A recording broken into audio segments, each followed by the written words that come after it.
Welcome to the Goal Line Stand. Andrew Spaziano sitting alongside, as always, Mr. Tom Condi. Hey. How you doing, Tom? Good. It was a fun weekend. Yeah, it was definitely an entertaining weekend. Yeah, I cooked well. What did you have for food spread? We had quesadillas, man. Ooh, quesadillas. See, I went with chili cheesesteak. All right. And seafood. We had lobster, stuffies, and a little bit of scallops. Damn, you guys, you went high class over there. Hey, that's how we do football games in my family. We cook accordingly. Being a Cowboys fan, we usually cook who our opponents are. So when we play the Patriots, we generally do seafood. San Francisco, we do rice. Jerry Rice, kind of a little... I like that pun. Yeah. I appreciate that. Chicago, the Bears, it's either Venice, it's the Dare, or Chicago deep dish pizza. So, stuff like that. I like that there's a theme in your... Always a theme. Yeah, Oh, yeah. I like it, man. I got to go to your place sometime and, on a Sunday and just, taking the food. Oh, yes. Especially being a third party looking outside in on this matchup. I was definitely... I didn't have a dog in this fight. Last year I could root for Atlanta or at least NFC, but this was... this tore at my heartstrings, so the food was keeping me okay with this matchup. So, talking about the game, I do have to ask you, though, as a third party, did you think the game was entertaining? What was your opinion of it? Because me, I was invested, so... Yeah, I found it entertaining. It was a fun matchup to watch. It's definitely a game that I wasn't expecting 41-33. I was literally waiting each drive on each team for the defense to make a play. And it happened in the fourth quarter at the best time for it, but literally from the first quarter on until that happened, I was just waiting for a defensive play to happen because you had both quarterbacks marching up and down the field. Yeah. Yeah, definitely. I'm pretty much in agreement with you there. I was expecting, especially the Patriots being a fan, I was like, they got to make a stop at some point. They got to do something. And they never did. And, yeah, I guess for me, I like my football with a little bit more defense. I mean, I say that, I guess probably, again, I was invested in it. The Rose Bowl this year was a game like that where it was in the 40s, 50s, the final score. So I can't say I totally dislike those games, but yeah, a lot of offense, man. They set a record. Yeah, I can go along with you as well. I'm a very original classic football guy where I don't mind those 17-13 games because the defense had their plays, the offense had their plays, and all is in the game. But with this game, 41-33, it's like the defenses didn't show up, but the offenses sure did. Yeah, and it was crazy. I think Brady had almost 300 yards at halftime. He finished with 505. I don't know. We can start diving into this game. I mean, there's a lot of storylines. I think we have a bit of a benefit here. We're recording on a Thursday after the game, and the first couple of days after is really when the storylines come out, and there were a couple big ones here. I mean, the first and foremost was the Malcolm Butler situation. He didn't play any defensive snaps. He played one snap on special teams, and there were so many stories circulating around, and people were saying that he got caught with weed, he showed up to a meeting drunk, he missed curfew.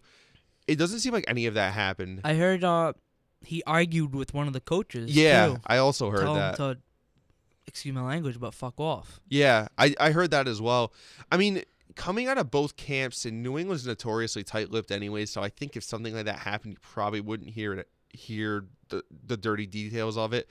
It sounds like it was just a coaching decision, and it got a lot of radio play around the area for obvious reasons. I mean, there's a guy that played almost 98% of your defensive snaps this year. He was a constant presence on your defense, and to not have him play at all was definitely startling. I don't know, what was your take on it? Yeah, that was very unique because you always want to put your players in a position to win no matter what position each one plays at. So for Butler to not play was very startling if you're a fan of the Patriots because you need your defense. You need every player that has shown up for your games all year to be there for the biggest game. So that was a big storyline coming out of this game, and I don't know if it would have made a difference, but it puts ease to a Patriots fan's mind because you know what? You got beat with all your players. There's no what ifs. Yeah. Yeah, it kind of just like, I understand where people are coming from. It's aggravating because you feel like a guy could have been in there that could have potentially made a play. We'll never know. I felt like with Butler, when they said he wasn't starting, I thought that was a matchup thing. I was like, okay, whatever. He'll come in as in nickel situations, dime situations. He never came in. I thought that same thing. Yeah, I mean, it's just like, whatever. It's a schematic thing. I think that people are putting a bit too much emphasis on it because people are like, it cost them the game. No, what cost them the game is they had no pass rush. They had no pass rush. They had no answers to the Eagles' weapons. Now, am I saying Malcolm Butler could have helped in the secondary? Sure. I mean, I can buy that because I think at some point where I sort of line up with it is if you don't want to start him, that's fine. That's your game plan, whatever. At some point in that second half, you got to be like, we're getting toasted. He can't do any worse. You just throw him out there and just see what happens. So, but you're setting up a team with that whole mantra, though, is if you mess up, you're still going to play. And being in a Bill Belichick system, he's one of, if not the toughest coach in the entire NFL, similar to Tom Coughlin, where if you're 5 minutes early, you're actually late. So if any of those stories are even close to being true surrounding Malcolm Butler, do you think Belichick's really going to swallow his pride and let this player play even though he broke a couple of rules, team rules? yeah. You're not setting a good example because now next year when Malcolm Butler's not there and you have a guy who's a superstar, not saying Malcolm Butler's not or anything, but you have a bigger talent pull off a stunt like that, and then he's going to throw it back in your face going, well, Malcolm Butler played when he got caught with pot, or telling a assistant coach to F off. I mean, I agree with you because I understand what you're saying. There's a culture, you want to set a precedent. I get that, but I think where people can counter that is if you look at the history of these things in postseason games. You had Wes Welker when they played the Jets in 2010. He made all sorts of foot jokes about Rex Ryan. He got benched for like a quarter, I think. Even more similar to the allegations that came out against Butler, which again, I'm not sure if I 100% buy, but Chandler Jones a few years ago ended up at the Foxborough police station, like messed up a synthetic weed. He was in the police station, like his underwear, just freaking the hell out. And they didn't even bench him. He started. So I think that's where you can say, well, the precedent is that this isn't that big of a deal, or it's a big of a deal, but it's handled internally in the week leading up to the game where it doesn't affect your gameplay. I don't know. I think at this point, I'm of the opinion, and this is just my take on it, I think it was really a game plan thing. Ian Rappaport from NFL Network came out with a report that said that he was sick. Everybody knew he was sick. He had flu-like symptoms. He had a bad week of practice, and Rappaport did say there was a small team violation. Curfew, I don't know, something like that. I just, that's a tough pill to swallow because how much he played during the season. Yeah. That's a tough pill to swallow. I don't know. I mean, like I said, I think it's overstated his impact that would have been on the game, and it's all just hypothetical anyways because we have no idea. But we might not get the truth 2, 3, 4 years out. Yeah, I doubt we're ever going to know the full story or the entire circumstance of it, but I think it was a game plan decision. At some point, yeah, I think you got to throw him on the field.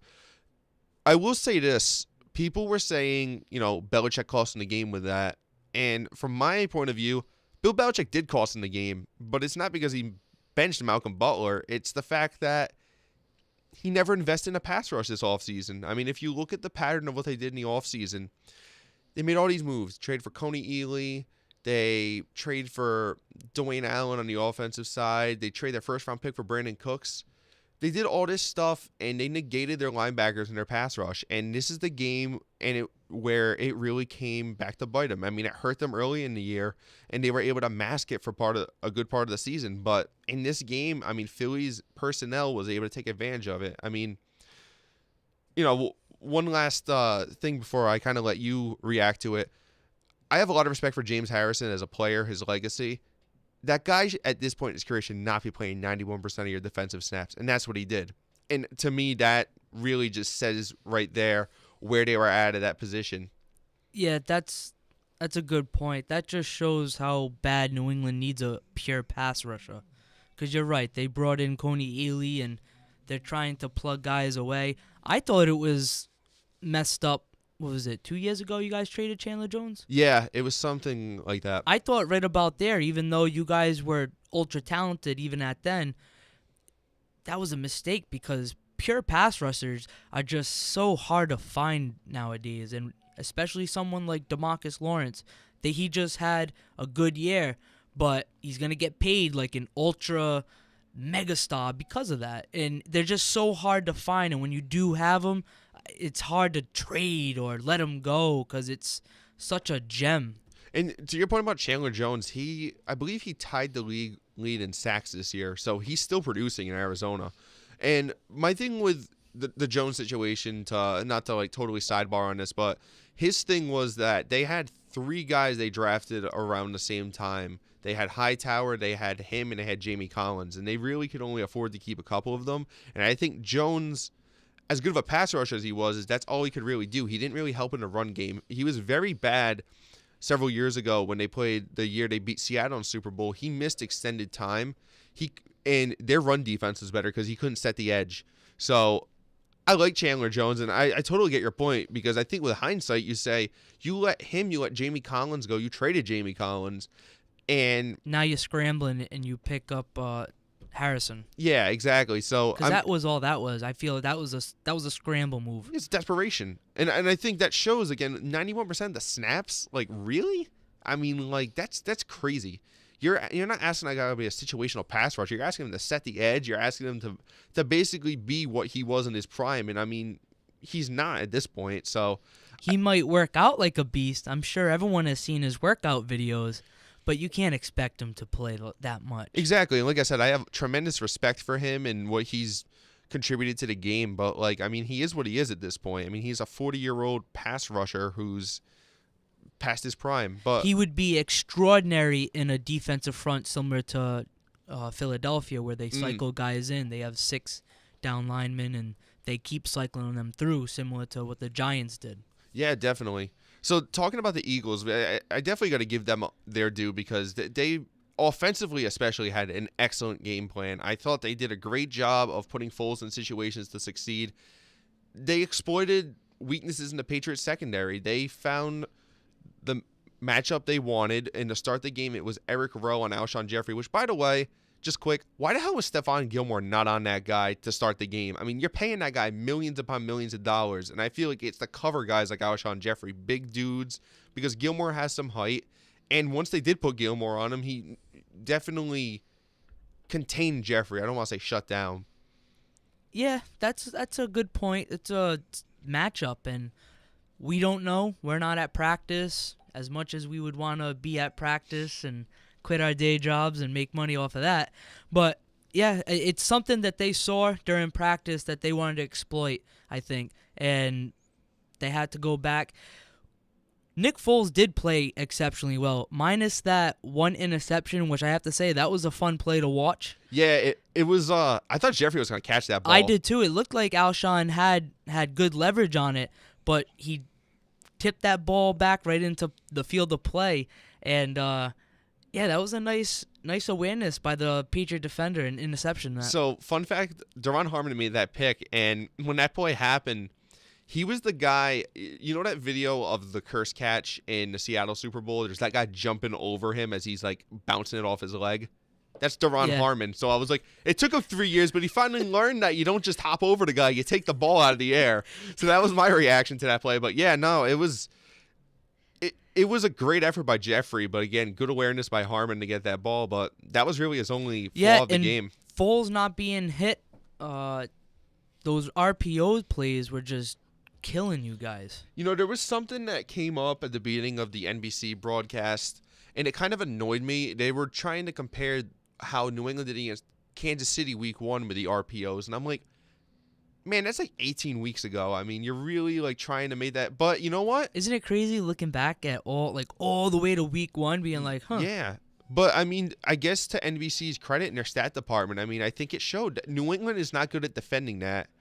And I think that's a hard play to defend because you kind of gotta show your hand one way or another. And it's a read play. And I think it's definitely a newer innovation to the game, and I'm sure defenses will get better at scheming against it, but I think it exploits New England's lack of speed at linebacker, and I think it showed.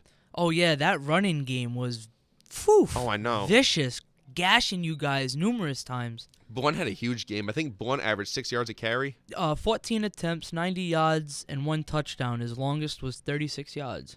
Yeah, he gashed them, man, and I kept like sitting there. They kept cycling guys in, and I'm like, man, just keep Blunt out there. He's killing them. Ajayi had 9 attempts, 57 yards, and his longest was 26 yards. But if I remember correctly, they were saying that he had a nagging injury. Yeah. So, you know what? That's a good stat line for a nagging injury. Yeah, he definitely was a bit slow to start the game, but to your point, he broke that big run at some point, and if I'm not mistaken, there was a play that was highlighted by, I believe it was ESPN, and they overlaid him. You could have fit 9 Jay Ajayis in that hole. It was massive, man. There's like that saying, you can drive a truck through that hole. Like literally, I think I could have fit a UPS truck in that hole. Like it was crazy. And again, I mean, that's Philly's front right there. Philly's front dominated the Patriots, and offensively, they were just able to have their way. New England did not have an answer to that team. What'd you think about the catches? Oh, the Clement one and the Ertz one? Yeah. You can answer both of them separately if you think one was a little... So, the Ertz one I thought was fine. I tweeted during the game, like, how many freaking steps does this guy have to take? He took 3 steps with the ball. Yeah. And then... But the way that the rule is written, yeah. it's part of the process when you're going down. I personally think that was a touchdown. Yeah, I do too. And it's something that Goodell is going to have to talk to the rules committee and trying to figure this rule out because it's costing so many games. Yeah, and Goodell did say in the week leading up to the Super Bowl he wants to review it. So there was that play. I thought that play was good because I think you take 3 steps, you're a runner. Like, I think there's a difference though between wanting and doing. That's true. That's very true. But he has to. I mean, all the crap that happened with that this year, they have to do something about it. They have to clarify things. The Clement one, it looked like he bobbled the ball a little bit. I mean, but you know what? My whole thing is like the Patriots got so many breaks with those calls this year. No, don't put it in like that. Just that play.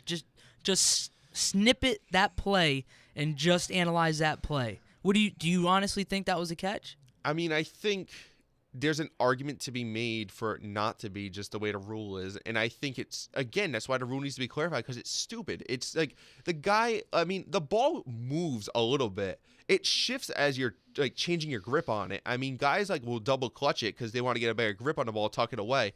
I don't think it's fair. It's like if you watch baseball now, they have replay on stolen bases. Your body just naturally slides over the bag sometimes, and then it's like, are we really going to go down to like the subatomic level here? Like, really? It's like that's the thing where replay is a good tool to have to correct mistakes. It's a human game. There's human error. Are we going to really diagnose things down to like the microsecond? And it's even tougher when they slow the speed, and then you see even like the finger twitch. So it brings a lot of doubt. Yeah, I mean, I guess my thing with the Clement thing is I thought it was fine. I mean, people were complaining, and my whole thing was, there's 3 guys there. Here's a novel idea. Play defense and knock the ball away. But, I mean, yeah, I guess, like, you could make an argument for it. I mean, the way the rule was legislated this year, and I think that's the thing is that it's such an ambiguous rule that refs have to interpret it. The New York office has to interpret it case by case. It's never going to be consistent. That's what the problem is. It's not black and white. It's not clean cut. It's a lot of case by case, and that's what it is. And especially that play and being that tight of a game throughout the whole 4 quarters, he's just going to let that stand. It wasn't it wasn't obvious. Yeah. Yeah, I'm with you. And again, like I do want to say this, like people complained about it, but it's like New England got so many of those breaks. And as a fan, I can admit that. I mean, the James thing, you had the Safarian Jenkins thing was stupid. The Jets play where he like double clutched the ball and they called it a fumble out of the end zone. Like, I mean, and that's part of the game. You get breaks and sometimes you don't get breaks. I mean, you can't give up the yardage and the points they did and then just blame the game on not getting a break. Like, at the end of the day, you didn't execute on that side of the ball.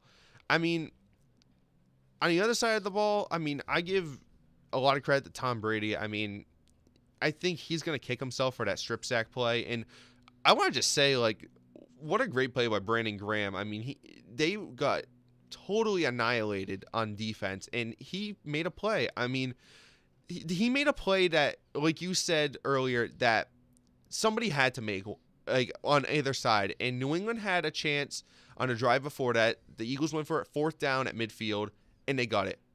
They had a chance to make a play. They didn't. Philly made a play. They strip sacked Brady, and that won them the game. And I give them all the credit in the world for that. Philadelphia was crazy watching this game because everybody showed up. Everybody showed up on their entire roster. It looked as though everybody was a star, and they were. Yeah, I just don't know what New England did really to contain them. I mean, I guess they just did. They went a little up tempo to start the game. I know Philly got a 12-men on the field penalty on the first drive, and I think New England was kind of saying, "Yeah, you're not going to rotate guys in and out here," because that's what they did a lot of times. They'd like go no huddle, then like sit at the line for like 10, 20 seconds and like call out a play. So that was a way to stop the rotation. But I mean, Brady was just carving them up. I mean, guys were so open. And I know Philly's secondary is the weakness of that defense, but good Lord, man, they totally just gashed them all game. I will say this. Brady made a throw, I want to say it was the second quarter, and it was just the most beautiful ball I've ever seen. He threw it to Hogan down the right sideline. And I don't know. I just had to say that because it made me go, wow. That was a nice throw. I mean, he had the best. He had the most passing yards in the history of the postseason. He had 505 passing yards, and I mean, again, he's gonna kick himself for that strip sack. But man, you threw for 500 yards and scored 33 points. If you had said to me on the show when we previewed this game they were going to score 33 points, I would have been like, they're gonna win by 2 touchdowns. Then, I mean, the bottom line is the defense didn't show up. I mean, if I want to nitpick, I thought New England's offensive play calling was a little iffy in the first quarter. I thought the Cook's end around was a stupid play, and the way he reacted to it, he tried hurdling the guy. Yeah. And then they bobbled. That's dangerous. Yeah, I know. That's real dangerous. And I mean, I sorry to cut you off. When you players, when you guys hurdle, I get squeamish. I'm like, oh boy, this is gonna end bad. Yeah. Like I personally hate it when Ezekiel Elliott does it. As successful he's been doing it.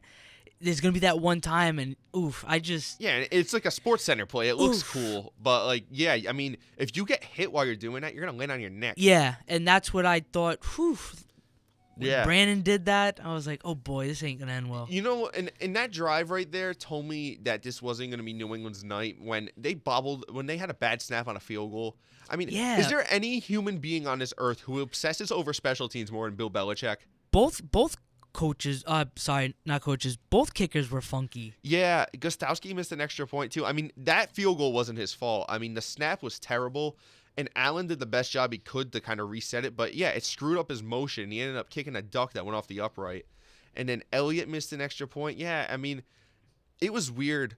I mean, Super Bowls tend to be funky like that for whatever reason. Just like, I don't know if it's the stage. I know they did have issues with the field of that where the Super Bowl logo was. They were going out there Sunday afternoon and like repainting the lines or something. And I'm like, guys, you had 2 weeks to set up this field. The groundskeepers were painting on Sunday? I remember a Bleacher Report put something out. I want to say it was like 2, 3 o'clock. They were out there working on the field. It's like, guys, you had 2 weeks. 2 weeks to do this field. And now it's like, oh, wait a second, this isn't right. So there was talk that that area was slick. I mean, I don't know, man. Like, I feel like... Yeah, if you don't give the field paint enough time, it's going to... I mean, yeah, it was just funky. I mean, that stuff tends to happen in Super Bowls, I guess. Not to deviate too far, but that's happened... Oh, what was it? the year after Washington made the playoffs, so I think that was 2015. That sounds about right. They hurried up to have a playoff game the following week, and when they painted the field, it like froze, or it was like tarry, Ugh. and they had to move the game. Yeah. So I don't, you know. Yeah. It was just a weird thing. Groundskeepers, the unsung heroes. Yeah, man. Did you see the video, again, not to deviate too far, but when the Falcons played the day after the SEC championship, they did like a time lapse. They had to like repaint the whole field to Falcons colors, the midfield thing. I mean, there's a lot of work that goes into it. Like, props to them. And I mean, you couldn't even tell they played a football game there the day before. It looked like they just had the game set up for the Falcons for a week. Yeah, but that's one thing. But Super Bowl, like you said, 2 weeks to... Oh, I know. Yeah. That really not an excuse. I mean, I don't know the details, but... So maybe that whole thing kind of messed with the kickers and their plant foots and stuff like that. Because it's one thing if one kicker is having an issue, but to have both kickers having an issue, just... The extra point happens right at that area of the field where that logo is, so it would kind of make sense. But, I mean, we've talked about a lot here, a lot of different factors. I mean, for me, I think the biggest factor at the end of the day as to why the Eagles won was they didn't play scared. I didn't agree when they went for it for 4th and goal. I was like, man, take the points. But you know what? They sat there and said field goals aren't going to beat the Patriots. And, I mean, that was just a cool play call. I mean, they did Oklahoma did that in the Rose Bowl, too. They threw a pass at a quarterback. I mean, that was just such a New England play, like a little funky trick play on the goal line. I mean, both teams pulled out funky plays. You had that third down play where Tom Brady was running down the sideline wide open. He should have caught that pass. He should have, but come on, he's the GOAT. He's a quarterback, not a wide receiver. But if he did catch that, it was just green grass in front of him.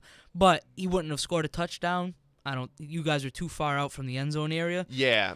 But, yes, Philadelphia was able to score on their little trick play. Yeah, and we talked about it before. They went for it with like 6 minutes left in the game. They went for it on 4th down at midfield. Again, they said, as much as we like our defense, as much as they've come through for us, they're not going to stop Tom Brady. It seemed like no matter where each team got the ball, they were going to get points.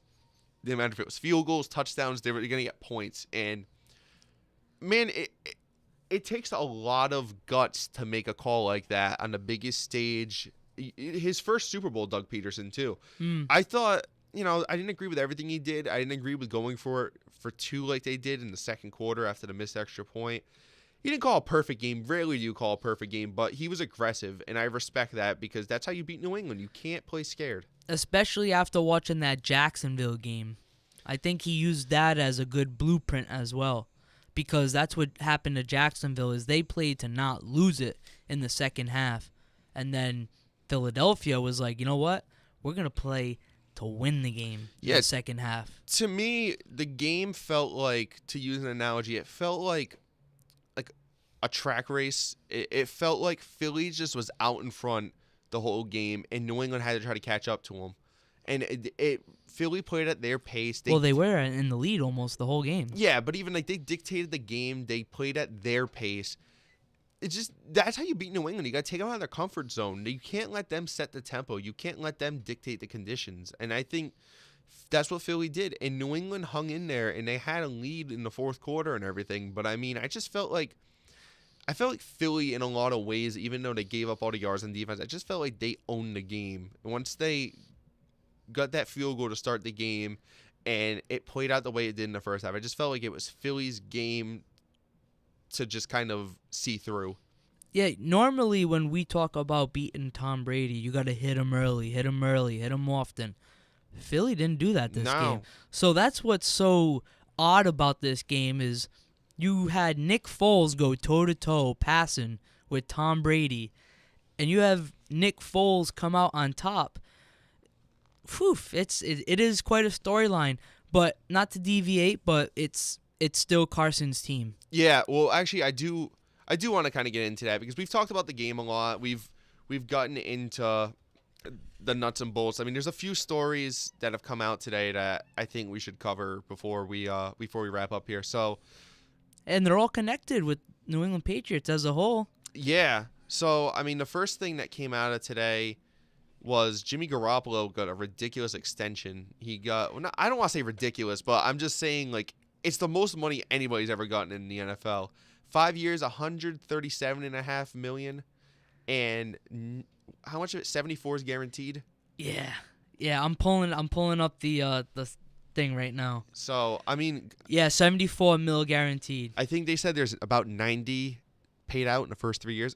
Hey man, good for Jimmy. I mean, I think San Fran needed to make that move, and they had to take care of business there. And hey, they did. They needed to do that. So I don't know. Yeah, he's 26 years old. They have buku money to spend this year. They have 113 mil. That's probably before that. Yeah, that's before that. Yeah, okay. so they still have. So they still have buku money, and I'm thinking if I'm them, go after a Sammy Watkins, go after a Jarvis Landry. You have Pierre Garçon over there. You have Carlos Hyde as your running back. Snatch up Jokel, pick up a lineman or two. Yeah. Kind of shore up that defense, and they can really do damage in that division next year. No, definitely. Kind of taking that blueprint from Jacksonville. Go ahead. No, to your point, especially with Seattle kind of in flux the way they are, you don't know what's going to happen with those players. Chancellor might retire. Averill might retire. Yeah, they're in a funky era right now. You know, Sherman blew his Achilles. You don't know how he's going to be when he comes back. I mean, there's a lot of question marks there. So there's a void to be filled there. Arizona's not going to be competing anytime soon. They're in rebuild mode. So, you know, the Rams are the top dog there, but there's definitely a void there to be the second team and to go head-to-head with them. So, yeah, man, I mean, like I said, good for Jimmy. I'm happy to see that they've committed to him, and I mean the guy deserves it. I mean he spent all the time as an understudy to Brady, and he's worked for this moment. So I mean, kudos to him. Yeah. Plus, like I said, going to a team that has buku money of cap space and get some targets, and they can work around him, because once you have your franchise quarterback, you can build around him. You can build around, you know, a running back and stuff like that. But you gotta have a quarterback. Yes, this is the NFL, and in the NFL, it's a passing league. It's a field general, your quarterback, who brings you to the Super Bowl. No, absolutely. The other big story, as you said, Patriot related, is the Josh McDaniels saga that happened. So Tuesday morning, he was announced as the new head coach for the Colts. I mean, nobody was really surprised. That was pretty much a given for the last month. There was a story that surfaced. I saw it there in halftime of the Super Bowl that he was having second thoughts, and I was like, ooh, that's interesting. But I'm like, whatever, the game's going on. So when he was announced, I was like, all right, so that didn't come to pass. They announced a couple guys for his staff that on Tuesday, and I'm sitting at home 6 o'clock, 7 o'clock Tuesday night, and he backed out. He was supposed to have a press conference Wednesday. He backed out on him. He supposedly went to the stadium to go clear out his office, and Kraft and Belichick kind of cornered him and threw a bunch of money and promises at him. And yeah, he's staying in New England. And I just want to first say, I mean, I feel bad for those people in the Colts on the staff that got hired, assuming he was going there. I mean, people put their livelihoods on the line, assuming that guy was going to take that job, and he screwed them. Yeah, the little I did think about Josh McDaniels, and it was went very to little. Absolute zero. Yeah, he's a POS. Oof. Yeah, I mean, I don't have a defense for it. I mean, I'm totally of this opinion. He just committed career suicide. I mean, he has to stay in New England long term. He has to be Belichick's understudy. Nobody is going to take him seriously in the foreseeable future. Yeah, his agent dropped him. Yeah, he did. His agent was saying how his word, both of them, his agent and McDaniel's word, is, you know, gold. And once he broke that trust, I can't. Yeah, I can't be your agent if you're just gonna go do stuff like that. Yeah, it's just. Yeah, he put the Colts in a terrible spot. I mean, now they're gonna find a coach. I mean, at the end of the day, like I said, I feel the worst for those people that took a job there assuming he was going to be the coach. And that's really doing someone dirty. The Colts front office says they're going to hold those contracts up, though. They're going to keep those coaches. But it's still the problem with, and no, I mean, the Colts I give a lot of props to because they don't have to do that. I mean, that's really good of them to do that. I think the problem that you're going to run into, though, is these guys are going to be on the staff, but they're not going to be the coach's guys. That's going to create some weird friction there, and maybe it works out. Maybe the defensive coordinator and the head coach, they mesh. Maybe that just happens to work, but it's usually like if I'm the coach, I want my guys. I want to hire the defensive coordinator, the offensive coordinator, all the assistants. I want my people there. So it creates a weird dynamic. I don't know, man. It's a mess, and it's so unprofessional. Yeah. For the Colts, they plan to interview Leslie Frazier. I mean, that's who else are they gonna go? They it's supposedly tough. were going to talk to Frank Reich, the OC over in Philly. I had heard his name around. I mean, yeah, what are you going to do? I mean, it's February. The combine's in a few weeks. Yeah, So, and you're having all of this commotion because a coach who says they're committed to your organization pulls out like that. It's oof. people try comparing it to the Belichick thing, and I don't think that's necessarily a one-to-one comparison because Belichick was with them, and they kind of were trying to push him into that position, and he didn't want the position. You know what I mean? Like where McDaniels strung them along for a month plus, saying verbally, "I'm going to take this job," because you can't offer somebody a job when their team's still in the postseason. That's just how the system works. But it's kind of just like a known thing. If you verbally agree, like not like a wink handshake agreement that you're going to be the coach, I mean, you honor that, and it's bizarre. There's nothing he did like from a legal standpoint that was wrong, but morally, man, I mean, that's screwed up. Yeah. I'm not going to defend it. I mean, do I think from the Patriots organization, is it good they're getting their offensive coordinator back, especially when they're going to have Matt Patricia going to Detroit? They might not have their special teams coach back. Yeah, that works great for them. But I mean, looking at it from McDaniels' career standpoint, I mean, he has to be Belichick's. And he's still young. Yeah, McDaniels. He's I want to say he's 40. I don't know for a fact. He's late 30s or around 40 years old. So, yeah, I mean, that's a spring chicken in the NFL coaching system. I mean, I just see it as like, number one, why would you want to follow Bill Belichick? You got to think about that. It's like it's the same thing as following Tom Brady. Nobody wants to be the next guy because when you're the next guy, they're gonna say, Tom would have done this. Bill would have done that. They're going to get a second guess all the time. I wouldn't want that job. I wouldn't because I don't want to follow one of the best coaches ever, one of the best quarterbacks ever. That's why Belichick is allowing McDaniels to access his brain pretty much. Yeah. He's going to open up his books and how he builds a roster, and Belichick's already gone on record saying all that, so that's not rumor stuff. He's going to open up McDaniels' world as in the roster building aspect. But I guess like it's still not the same guy. I mean, Josh can know the theory, but I mean, it's like from a musical standpoint, you can learn a song, but you can't play it necessarily like the guy who wrote it or whatever. So I mean, yeah, you can learn all the Belichick caveats to the business, but you're not Bill. I just wouldn't want to follow him. And I mean, let's play the hypothetical game. Let's say he coaches the Patriots and he has a tough stint, gets fired after 3 years. What's he gonna go? What's he gonna do? He has nowhere he can go.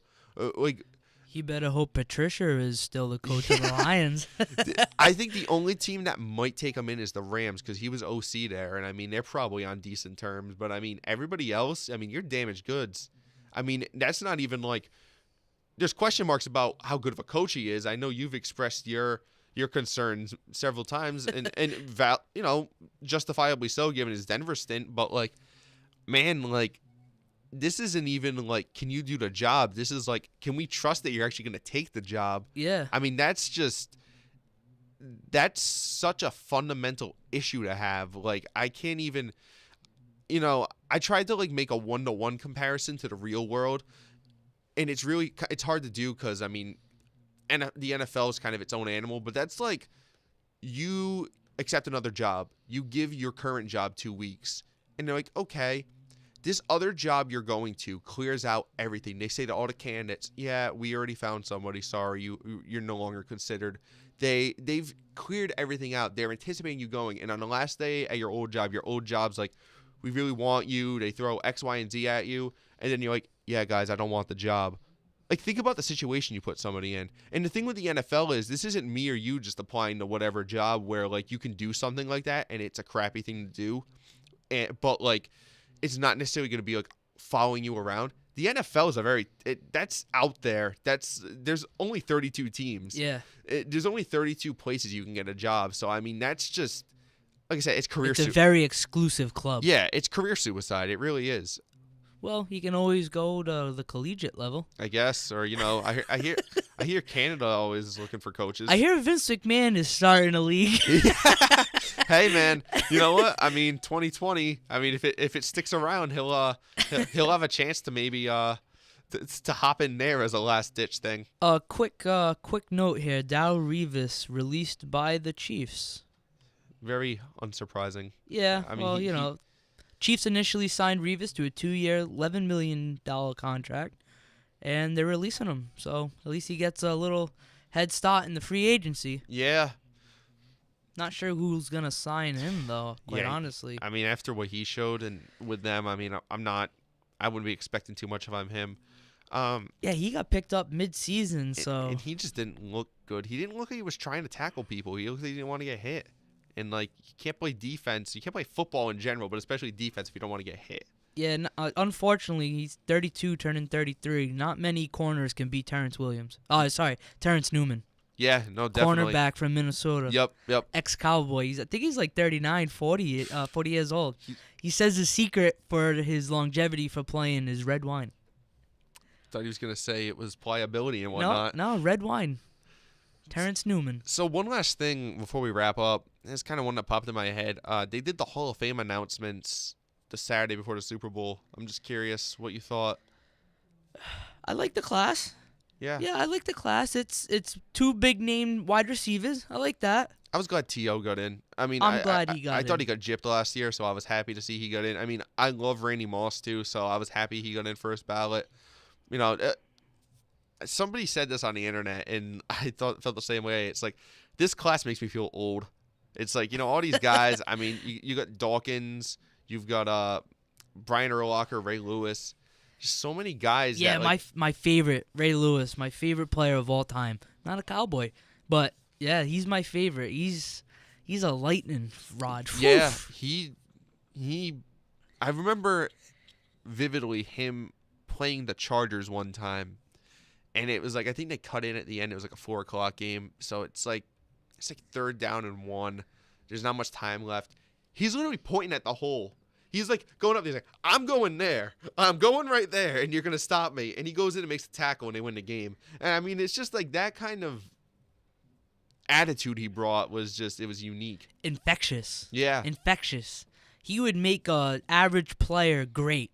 He did that with Adalius Thomas. I remember Adalius Thomas played linebacker with him. He signed a big deal with New England. And he sucked. I mean, it just shows the impact he had. Here, I got 2 questions to wrap this up. Actually, 2 questions. Shoot. Ray Lewis or Brian Urlacher? Brian Urlacher made it to the Hall of Fame as well, class of 2018. Who are you taking? That's a good question. I mean, I'd probably take Ray. I don't know. I just like his intangibles better. I mean, Urlacher was more cut in a cloth, I felt, of kind of old school linebacker lumbering in the middle of the field, whereas Ray, he was undersized to begin with. Yeah. He was just strong. He was fast, and he packed a punch. And I think he was just unique in a way, just because a lot of linebackers are built like him now on a smaller side. Because they have to cover more. Yeah, but like, I feel like he was ahead of his time in the fact that his build wasn't something you saw in the league. More people were cutting a cloth of Brian Urlacher when those guys were playing. You know, you had those guys, the big dudes in the middle of the field, the neck roll that would just, you know, that would just pound people. And Ray could hit, don't get me wrong, but he would smoke people. But the way he played at his size was unique, and I appreciated that. Yeah, sideline to sideline, he would fly around that ball. But you're right, because Urlacher was more of that true pound the run, any fullback coming through the hole, bust him open, where Ray would just fly around, make guys emotional to a whole other degree. making guys literally fly with wings and stuff. No, I'm kidding. But yes, I would take Ray Lewis as well. Yeah. Now, my second question is Randy Moss or T.O.? See, that's a good one. I really liked Randy Moss. I think Randy Moss, he's the best deep threat receiver to ever played a game. I mean, I don't think there's a lot of doubt to that. I mean, he used his body. It reminds me a lot of the way Gronk uses his body. I mean, it's one thing if you're his size. It's being able to use that to your advantage. It's so hard. Body control. Yeah, it's so hard to have the wingspan he did, the speed he did, but he knew how to use it to his advantage. And I hear this all the time, especially since he played in New England. You hear that with guys locally. He was really smart. Game smart. He understood the game. So I'd probably take Randy over T.O., but T.O. was, he was a force. And I never was a fan of him, but I had respect for him as a player. He played that Super Bowl for the Eagles after having ankle surgery 6 weeks before, and he had 120 yards receiving. I mean, he kicked ass, and I want to know what they injected him with or some whatever pain pills they gave him, because 6 weeks away from a broken ankle surgery, shoo. That's crazy. And and it didn't look like it hampered him. I mean, he just went out and he got the job done. So, by the way, don't be naive, people. They definitely drugged him up for that game. Oh, man, we could have an entire podcast on opioids in the NFL. That's such a thing. So yeah, but who is it? Probably Randy Moss. Randy Moss. All right, for me it's Terrell Owens, and it's not because Randy Moss was a cowboy killer, because Dallas chose not to select him because he had off the field issues. Yeah, oh boy, but for me, Terrell Owens, because he was a receiver who wasn't afraid to run routes over the middle. And that's one thing that I find the most biggest thing in a wide receiver is to not be afraid to run over the middle. And that was my big thing with, let's say, a receiver like Anquan Bolden. He ran a route over the middle, and he broke his jaw. When he played for the Arizona Cardinals. But T.O., he was always that big, physical, muscular cut guy who would catch the ball, stiff arm you to the ground all the way down to China, and then run off for a touchdown. Yeah. And that's what made him unique. Could he go by certain corners? Yes. But he wasn't going to go by every corner like a Randy Moss. But he used his physicality over the middle. He would take a hit from an inside linebacker. That's who I would take. Yeah, T.O. And to your point, Randy Moss didn't like going over the middle. So that's a legitimate criticism of his game. Randy was an outside the numbers guy. The only guy I've ever seen really that's comparable to Randy Moss was Calvin Johnson, and it wasn't to the same level, but Calvin Johnson was that same guy where you could just hum that ball up there, and there could be three guys there. Like a jump, yes. And I think Larry Fitzgerald had that jump ball game, and he still does to a degree. But Randy Moss just took it to another level. But Randy Moss was just so athletic too, where he could out jump you, but he could outrun you too. So yeah, he was great. Minnesota died out a little bit in Oakland because at that point Oakland was just a dumpster fire. Whew, yeah, and then revitalized in New England. Yeah, and I think that really helped him getting into the Hall of Fame. Absolutely. I don't think he gets in if he doesn't have a career revival in New England. I think he maybe gets in, but it's down the road. Really? If he stays in Oakland, you think he makes? Well, stay in Oakland, maybe not, but I think he was going to leave Oakland one way or another. There was talk he was going to go to Green Bay at that time. Even if he ended with a middle-of-the-road team and, put up numbers but didn't do what he did in New England, I think he'd be on the ballot. He wouldn't be first ballot, obviously. T.O., switching over to him, he just had a mouth that wouldn't shut up. So that was the only thing really. Well, they both weren't team players. Randy Moss had that persona of being a cancer in the locker room. But you know what? My last thought on it is I hate when that gets held against people. It's about your accomplishments. You could be a prick in the locker room, but Terrell Owens and Randy Moss are two of the best ever to play the game. Took Charles Haley, first person to win 5 rings, many years to get it into the Hall of Fame because of the political ness of it. It's just stupid, man. It's like, you know what? We're here to celebrate people's accomplishments, not to feed your ego as media people because he wasn't nice to you. you got to tell a story, so that's about that person. So I Yeah. think that's what kind of holds people back, because when you have a little girl asking her dad, "Hey, who's that guy?" and it's Terrell Owens, you can't just be like, "Oh, wide receiver." You'd be like, "Oh, he was this, he was that." Every person who has their bust in Canton, you got to tell this story. They're there for a reason. That's true. Yeah. So it's gonna be a great class, and I'm looking forward. I'm looking forward to that because it'll be closer to next season. It'll be right at the preseason. So yeah, I mean, it was a good year, Tom. It was fun to start at the podcast. It was towards the end of the year, but I am looking forward to the off season. I love the off season. I love free agency. I love the draft. So I'm looking forward to it. We're gonna have a couple of shows. We're gonna release some stuff we recorded earlier.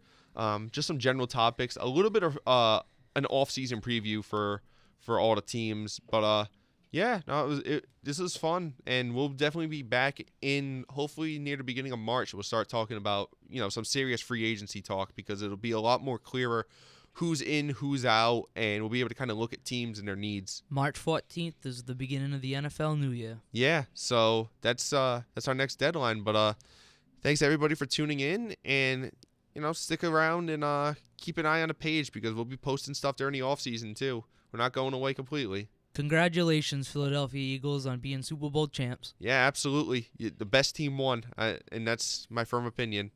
But thanks for tuning into the Goal Line Stand, and have a good night.